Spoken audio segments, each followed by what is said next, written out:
rero ikinyamasyo reka ndabacira uwo mugani kugira ngo mumenye inyoni zari inyoni.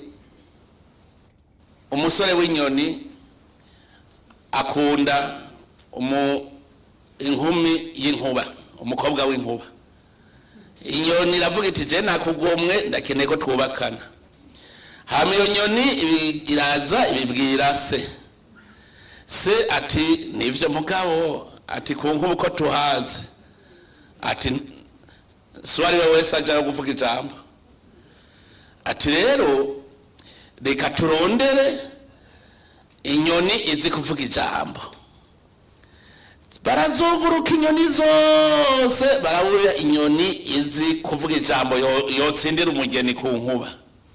Niho bateka umutwe bavuga bati muga mu bikoko hari igikoko kizi kuvuga kiri eloka ni kinyamasyo, tuje kugisaba ikinyamasyo aba arico kizoja kutuvugira ijambo. Kugira abo musigaye mukota bavuga ijambo, hari abasigaye bavuga gukuze kuvuga ijambo ryo gukwa. Hanyuma rero ikinyamasyo kiti ndavyemeye, ati mugabo murabizi jewe nta mababa ngira, none nzoshika ku nkuba gute?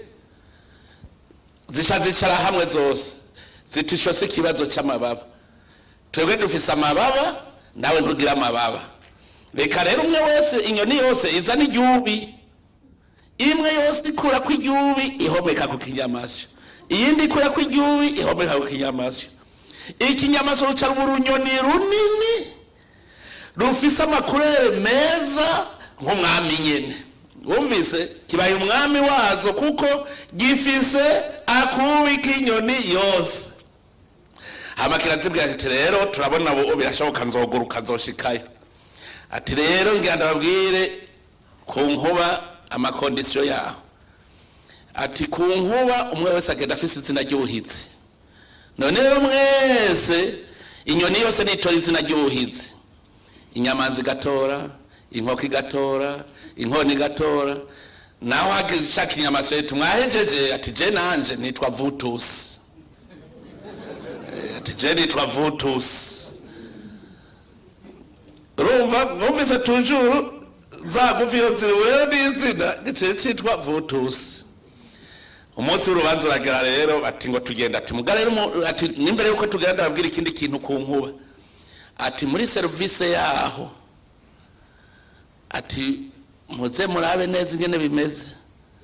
Ati bahera ku mushefu, ati service ya muri tonda mube discipline, ati nta ngorane zica ziraduka, ziduze zishitse barazakira. Bazakiriye niho rero batakuzimana. Hajya urazi mu service protocol ingene bahora mwazi twatuntu bagenda bateruye. Urazi ko hariho pasitora acavuga ngo banze murindire ngo tubanze dusenge. Nawe rero ikinyamasyo caje vuga ati banza murindire. Ça c'est pour qui? C'est pour vous tous. Murumva jewe ibi ni gwanje bije mwe murarindira hajye baraba. C'est pour vous tous. Hanyuma ikinyamasyo kirengera ku nyama nziza inkoko kirarya. Abo ku nkuba nabo bacavuga ngo ngo inyoni rero bwaburi zifise protocole yazo, ngo umukuru ni wabanza kurya, ngo hanyuma abandi bakarya mu nyuma. Kirarya hasigaye amagufa, ngo mbona batabaha. Basi nta kundi rero nimwakira tudusigaye mbona babimwe. Inyoni zirabona zitunguka bo yadukinye.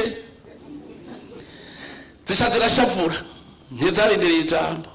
Imwe igenda ikura ko rya ry'ibijyayo yigira, iyindi ikura ko ry'ibijyayo yigira, iyindi ikura ko ry'ibijyayo yigira. Ikinyamasyo gisigara inyamanza nayo yabaye ya nyuma itarakurako. Ico vuga ati je vraiment ndakumva ikigongwe birambabaje. Ati guma ngaho kudashoboye kuguruka ngende mbwira umugore wawe hariya hasi asase ibintu vyoroshe byose, ivyatsi matera. Ni wabona atamavayeje akiza ucumenya ko bahejeje gusasa uce wemera ukoroke biraza kwa morotisa. Yanyamanza ishitse ku mugore wayo ati mwe muga mutegwe ubunyene, ati kare mutegwa biva hejuru. ati nimufate rero mushireho ibibuye ibisuti ibicumu kugira ngo uwo mwasi aze kugwa mu mutego. Hama umugore abigira uko nyene barashiraho ibintu byose bigumye. Ikinyamasyo kiri hejuru kibonye atamavaje akiza ati bahejeje gusasa gica kirakoroka gicahirwa muri bijya. Ni hajya bakubwira cya gikokiye rero kigumye bijya n'ibikovu vy'ico gihe zijya n'inkovu. Leso de morale ni ngo who eat alone must fight alone. Urumva ikinyamasyo cararose ubukuru gica kirya abo bagendanye bacumwe wese atwara za nguvu ziwe. Chef de quartier bagitwara burya umwe wese atwara inguvu yiwe wosubira kuvuga ubatumiye ntituza ugira iki ntiturimwo uvuga bakica amatwi ndazi ko impera n'impera kawo ngo demisione amoronda demisione mugabo wavuga uti jewe ndananiwe burya bashatse bo kunaniza. Nico gituma uri chef de quartier menya ko ufite zijya nguvu zose uri vutus muri quartier mugarero kabarya barafise uburenganzira bwo gutwara ka kantu kiwe. Iradiyo televiziyo RTBB ni byiza by'Uburundi bwiza.